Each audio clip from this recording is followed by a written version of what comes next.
tu perds ton emploi, tu perds ta station, tu perds ta raison d'être professionnelle.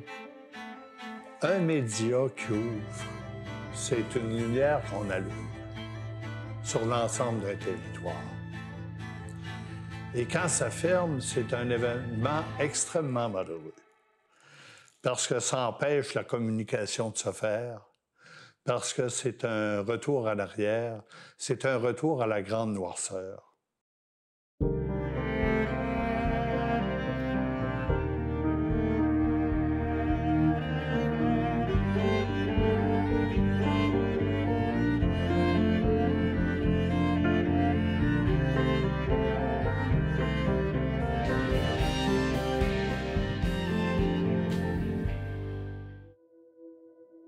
Suite à la récession des années 80, le gouvernement du Canada annonce une série de compressions budgétaires qui amputent 108 millions de dollars au budget de la Société Radio-Canada. Partout au pays, les services de l'information du diffuseur public se voient frappés de plein fouet par cette décision politique. Le 5 décembre 1990 à 14 heures, les antennes de plusieurs stations régionales s'éteignent d'un seul coup, entraînant plus d'1 millier de licenciements et mettant fin au porte-voix indispensable qu'est l'information régionale. À Rimouski, les employés tout juste congédiés se voient muselés sans pouvoir commenter cette décision qui met un terme à 36 ans de service de télévision locale. Claude Ross, chef de pupitre à CJBR-TV, se remémore ce jour sombre. Donc, la fermeture des stations de Radio-Canada dans l'Est du Québec a privé une population énorme, 300 000 personnes de leur bulletin de nouvelles quotidien à la télévision. CJBR-T Rimouski, CBGA-T Matane, CBST Sept-Îles ont donc cessé d'émettre le 5 décembre 1990. Aujourd'hui, je m'entretiens avec un ami, un ancien collègue, Claude Ross, pour revenir sur ce chapitre important de notre histoire régionale, une histoire que nous, on a vécue de l'intérieur, puisque nous étions tous les deux employés de Radio-Canada à cette époque-là. Donc, le 5 décembre 1990, Claude, ça reste une date qu'on ne peut pas s'effacer, là. C'est une date marquante, c'est un anniversaire malheureux, puis à chaque 5 décembre, on s'en souvient, même si on ne célèbre pas ensemble. Il n'y a pas de quoi célébrer. C'est un moment malheureux de l'histoire régionale. D'entrée du jeu, on va établir tout de suite que, dans le fond, tu pourrais être assis à ma place et moi, je pourrais être assis à ta place, hein, étant donné que, évidemment, tu pourrais poser les questions et y répondre autant que moi. Là, mais on va jouer le jeu, Claude, et agir de cette manière. On a eu des carrières de pas loin de 40 ans dans les médias, en tout cas tous les deux. C'est un chapitre énorme, là. C'est 40 ans là, d'activité professionnelle. Là. La vie passe vite. Mon père, quand j'ai commencé, mon père avait fait 33 ans dans cette station.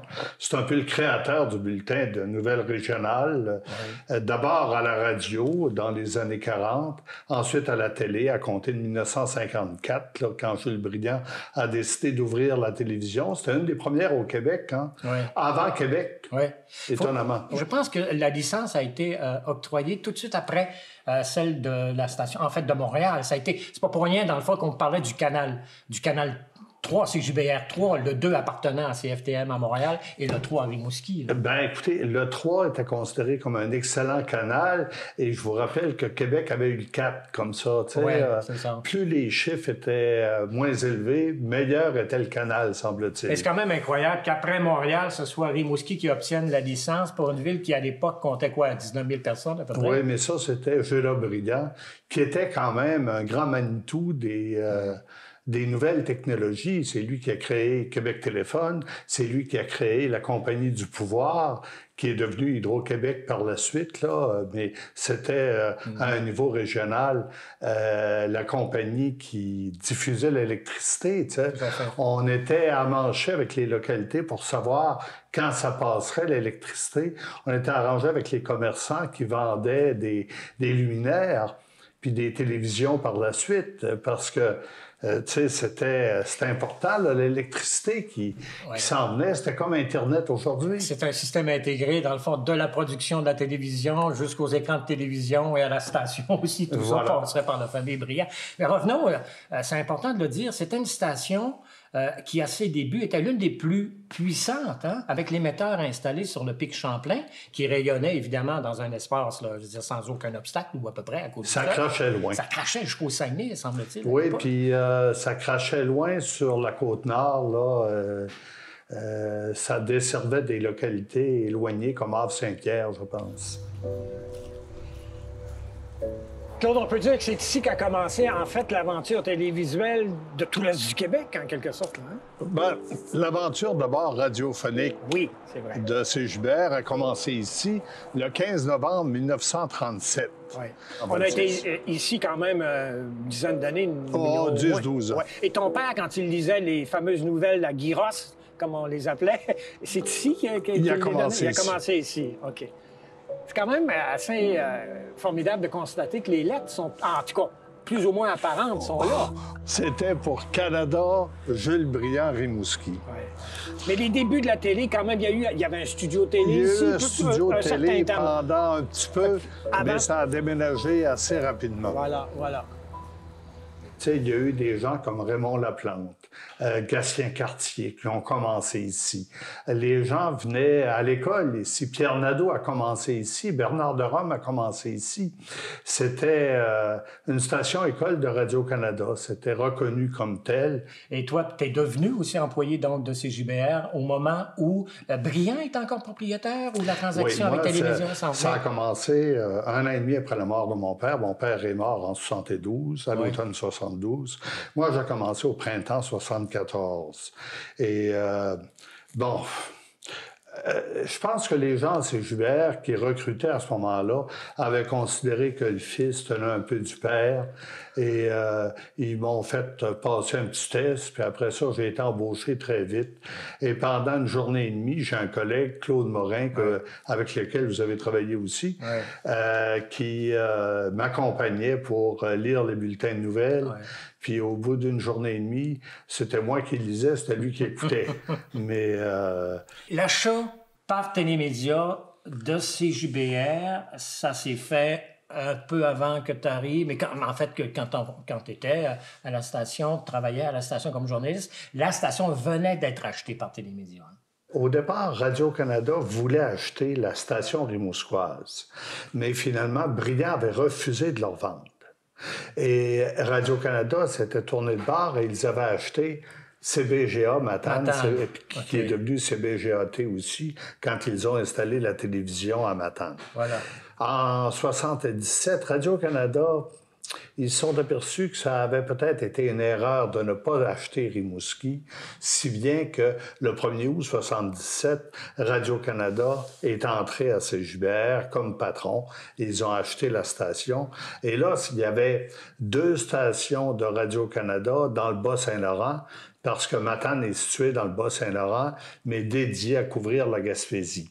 Ça, au départ, Matane couvrait les 3 régions, Bas-Saint-Laurent, Gaspésie, Côte-Nord, et là, ils avaient été délestés du Bas-Saint-Laurent quand Radio-Canada a acheté Cégibert, et plus tard, en 82, je pense, ils ont créé CBSI Sept-Îles. Alors, c'est 2 stations de base de Radio-Canadienne qui se sont retrouvées à moins de 100 km de distance. Oui, c'est ça. Mais bon, on a déterminé que les territoires étaient différents et on a créé des postes de correspondants un peu partout sur le territoire. Mais tu sais, il y avait une rivalité entre les 2 stations. Ouais. Il y avait des bruits à l'effet que Radio-Canada pourrait, à un moment donné, fermer l'une ou l'autre. Nous, notre patron, Yvan Asselin, qui était un gars très tourné vers l'avenir, il disait « On va travailler tellement fort qu'ils ne pourront jamais nous fermer. » Claude, on est devant l'édifice du 273 Saint-Jean-Baptiste-Ouest, Rimouski. C'était là que notre station CJBR, CJBRT est installée. C'est là qu'on s'est connus, c'est là qu'on a travaillé des années et des années ensemble. C'est même là où je venais voir mon père quand j'avais des culottes courtes, là, puis j'étais à l'école primaire. Oui. Mais il y avait une énorme tour qui était située là, à l'endroit où il y a de la pelouse là. Oui. Puis c'est d'ici qu'on transmettait au Pic Champlain les images qui étaient tournées dans le studio télé, studio ici, qui étaient dans l'ancienne salle de monde de ce qui était auparavant un garage ici. Oui, tout à fait. Bon, l'extérieur est resté à peu près... Bon, évidemment, il y a eu des modifications, mais on était un bon groupe, hein? Tout près d'une centaine de personnes. Écoute, on était une méchante gang, un peu trop même, pour l'espace qu'on avait. Oui, tout à fait. Puis c'est sûr que quand la télé a fermé, on a trouvé que c'était triste parce que là, on était beaucoup moins de monde, puis c'était là un peu trop grand pour nous autres. Ça me rappelle des souvenirs, le stationnement ici. Bon, d'un moment qui a... évidemment, dans toute l'histoire de CJBL, il y a eu des moments plus tragiques, ou disons, moins agréables. La grève, hein, la fameuse grève qu'on a connue tous les deux là, en 80-81, qui a été longue, qui a été difficile. Écoutez, ça a été 8 mois. À un moment donné, on avait pris une banderole, puis on avait fait installer ça dans la tour, là. Ouais. Puis c'était marqué 6 mois sans nouvelles. Ouais. Mais ça a duré 2 mois de plus. Ouais. Mais Radio-Canada n'était pas content de ça. Il voulait enlever cette maudite banderole. Ouais. Il avait été obligé de faire venir un monteur de tour de Toronto. Ça avait coûté cher.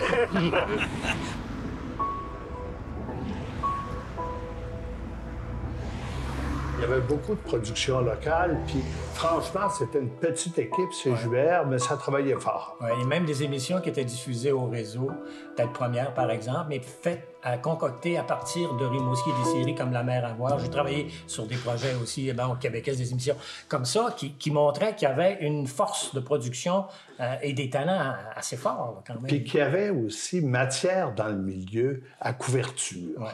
Ça fait drôle de parler de ça. C'est comme si on se congratulait comme tel, mais sans vouloir être à la Ligue du vieux poil. Il reste que c'était une belle époque de production. C'était une belle époque de production, mais en 90, tout s'est écoulé parce que, finalement, Radio-Canada a décidé de fermer les 3 stations de l'Est. Il avait décidé qu'il y aurait une station de production par province. C'est ça.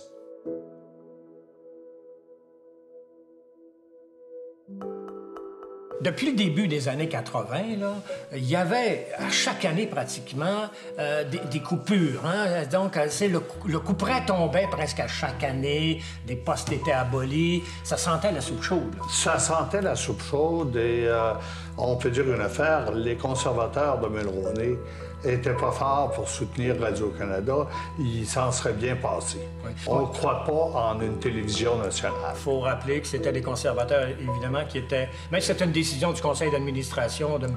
Rabinovitch, qui était président du CA à l'époque là, de Radio-Canada. Avec M. Gérard Veilleux, qui était son directeur général, qui était un comptable sans âme. On peut le dire maintenant, mais à l'époque, il n'aurait pas fallu dire ça. On était des colonnes de chiffres et il avait décidé d'en biffer quelques-unes. C'est le matin, on arrive à la station, on est convoqué en fin de matinée dans le studio. On sait pas. On sait qu'il y a toutes sortes de rumeurs qui courent, mais jamais jusqu'à la fermeture comme telle. Il n'est pas loin de 11 h du matin. Il me semble qu'il était à peu près ce temps-là. Bon, on est une centaine dans le studio. Oui.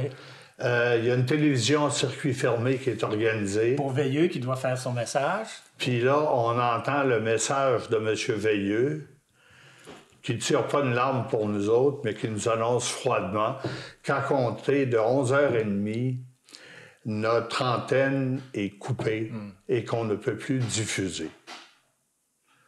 Ah, je me souviens très bien. Moi, j'étais affectateur, répartiteur, si on veut, à la salle des nouvelles. Je faisais la sélection des sujets, puis je répartissais la couverture. Je me suis précipité sur ma machine à écrire, qui n'était même pas électrique, si je me souviens bien. Puis j'avais écrit un petit texte. Tu as eu un bon réflexe, Claude, à ce moment-là. 30 secondes, ouais. Disant comment on était consternés de voir notre antenne fermée, qu'on était là depuis 1954, que ça avait été créé par Gilles Briand, qui avait fondé la station de télévision, et qu'on était immensément malheureux de perdre notre auditoire. Au moins, c'était de dire à notre auditoire de les remercier pour leur fidélité au cours de toutes ces années-là. Voilà. Mais sans cette réaction-là de ta part, on n'aurait pas pu le faire, là. Non, mais j'ai été le seul dans tout le réseau. Il y a une trentaine de stations fermées à travers le Canada. Oui. On est les seuls qui avons réussi à faire ça. Il y a tu peux peut-être revenir sur évidemment, c'est une anecdote qui est importante sur la réaction de notre directeur à l'époque, Yvan Asselin, qui, faut comprendre, là, lui, il savait même pas, dans le fond, la teneur du message de Veilleux, il la connaissait pas. Ben moi, la veille... Oui, il l'a su quelques heures avant. Le 4 décembre au soir, là, j'organisais le travail pour le lendemain, puis il y avait un choix difficile à faire entre différents événements qui se présentaient. Puis Yvan était directeur des nouvelles aussi, en plus d'être directeur de la station. Je l'avais appelé pour en causer avec lui, puis dire qu'est-ce qu'on priorise. Ouais. Puis il est arrivé au téléphone en pleurant. Bon. Là, est-ce qu'il y a une chicane de ménage? Est-ce qu'il y a un problème familial? On ne sait pas. Puis il n'a jamais voulu parler à ce moment-là. Mais il pleurait au téléphone, comme un enfant. Il t'a pas dit ce qui se préparait? Il m'a pas dit ce qui se passait. Mais... on venait de le mettre au courant, probablement, lui-là. Ben, lui-là, il venait d'être mis au courant. Ouais, voilà. Ouais. Ben, il y a une chose que j'aimerais souligner qui est importante dans les circonstances. Nous autres, Radio-Canada avait décidé de refaire tout le studio télévision. Ah, c'est vrai. Puis là, ben, nous autres, on avait un vieux studio qui datait des années 50. Il y avait une douzaine de techniciens qui travaillaient pour mettre le Ce Soir en onde. Ouais. Bon, là, c'est full nouvelle technologie, tu comprends? Des millions qu'ils avaient investis pour refaire la console, pour refaire la régie télé. En fait. Et pendant des semaines, si c'est pas quelques mois, le bulletin de nouvelles avait été fait en direct de la salle des nouvelles avec une régie extérieure qui était dans une roulotte. Pour libérer la place à cause des travaux. Dans le stationnement de Saint-Hubert. Ouais. Puis ça devait recommencer le lundi suivant. Là, c'était complété, les aménagements. Puis on devait refaire le Ce Soir à partir du studio télé. Puis le studio télé, quand ça a été annoncé qu'on n'avait plus d'antenne, il a fallu que les techniciens qui venaient de monter ça, de peine et de misère, il a fallu qu'ils défassent ça pour que ce soit remis dans les boîtes et renvoyé à Toronto. Tout à fait. Les techniciens, il y en a qui ont été transférés à Québec, il y en a qui ont été transférés à Montréal. Ceux de Québec, bien souvent, restaient dans une petite chambre et la fin de semaine, ils revenaient vers leur famille à Rimouski. Tu te souviens, on avait l'impression que les locaux qui étaient vides. C'était comme une journée de fête légale, la journée de Noël. On rentrait là-dedans, puis on avait le sentiment que c'était le silence absolu. C'est difficile de savoir ce que nos décideurs en haut avaient dans la tête. Chose certaine, quand ils ont décidé de fermer les stations régionales, on peut dire une chose, ces grandes têtes pensantes, des grands réseaux d'information, ils préfèrent se tirer dans le pied plutôt que se tirer dans la tête. Le pied étant les extrémités, évidemment, les régions, et donc loin du centre, loin du cerveau. C'est une bonne image, ça. C'est vraiment une bonne image, effectivement. On a été laissés à nous-mêmes, mais on nous a claqué la porte au nez et ça a été fini. Et ça, vraiment, c'est un peu rare. Radio-Canada, là-dessus, a vraiment pas de félicitations à se faire. Nous autres, il faut bien considérer que ça avait été ouvert à l'époque par des financiers privés. Puis là, c'est acheté par Radio-Canada. Nous, on est sûr que ça va assurer la pérennité de l'entreprise et qu'on va travailler là jusqu'à notre retraite. Mais là, tout à coup, c'est fini, là. Il y a eu une réaction, un tollé général au sein, évidemment, des artisans, mais dans toute la région, là, ça s'est levé. Là. Il y a eu un mouvement d'appui conditionnel pour le maintien des antennes. Toutes les municipalités, toutes les instances publiques se sont liguées contre la décision de Radio-Canada. Les pressions sur les ministres régionaux, sur les députés, qui ont appuyé ça 100 000 à l'heure, mais ça a coulé comme sur le dos d'un calard. On avait même essayé de partir une coopérative, vous vous rappelez, puis finalement, ça a été étouffé dans l'œuf. Radio-Canada disait, on garde nos installations pour la radio, on veut pas d'autres partenaires avec des entreprises privées ou semi-privées. Ça ne nous intéresse pas. Voilà. il y a eu une manifestation de plusieurs milliers de personnes dans les rues de Rimouski. Oui, et quelques semaines plus tard, il y a eu un show organisé là, pour sauver Radio-Canada à Rimouski. Il y avait 5000 personnes. Puis ça s'est organisé, je me souviens, Claude, écoute, en quelques jours seulement, je pense que c'est autour du 15 décembre que le gros spectacle au Colisée là, a eu lieu. En moins de 10 jours, de monter ce spectacle-là avec des artistes de renom qui venaient puis des têtes d'affiche aussi, là, des politiciens. Jean Garon, entre autres, qui était là. Je me rappelle de M. Garon qui avait fait un discours dévastateur. C'était incroyable comment il avait fait le procès là, de l'État fédéral. Oui, tout à fait. Après les fermetures, les bulletins de nouvelles de la Côte-Nord, du Bas-Saint-Laurent et de la Gaspésie disparaissent, bien sûr. Les Ce Soir n'existent plus sur leur forme originale. Maintenant, les nouvelles seront diffusées à partir de Québec. Peut-être les gens ont un peu de difficulté à concevoir ça maintenant, mais à l'époque, c'était ça. Là. Il y a pas tellement... Il y a un journaliste qui s'occupe de la télé dans chaque région, mais tu sais, c'est très minimal par rapport à ce qui se faisait auparavant là, tu sais. Puis les codes d'écoute sont vraiment pas fortes, là, ça s'effondre complètement. Ça n'a pas de bon sens. D'ailleurs, ça a été battu en brèche un certain nombre d'années plus tard, quand on s'est mis à rouvrir des stations régionales, puis à conclure des ententes avec des télés privées pour desservir le bulletin national de Québec.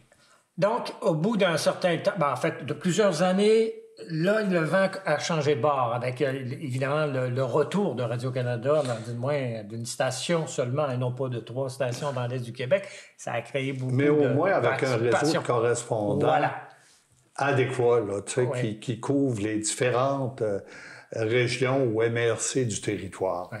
Ça c'est quand même mieux que la couverture qu'il y avait de la part de Québec, ou même... Tu sais, ça a créé un esprit régional. Et ça, c'est bon.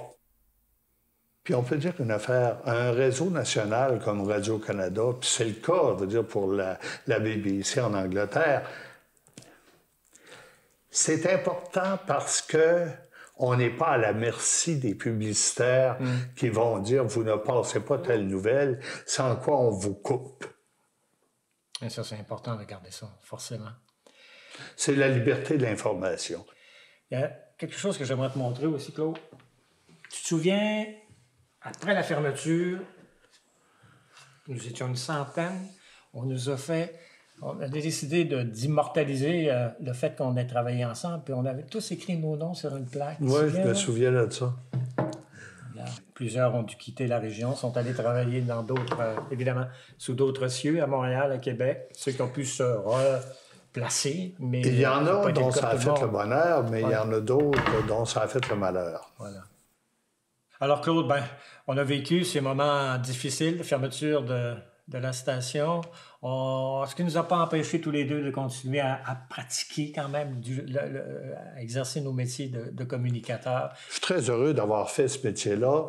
Et quand Radio-Canada est rentré, ça a été une bouffée d'air pour nous autres, parce que dans le temps de Télémédia, là, on était comme des petits mécaniciens qui travaillent dans le fond de la cour. Disons-le. On est passé dans un garage acceptable. Mon cher Claude, ça a été un immense plaisir de m'entretenir avec toi aujourd'hui et d'échanger sur cette période. Je te remercie beaucoup. Ben voyons.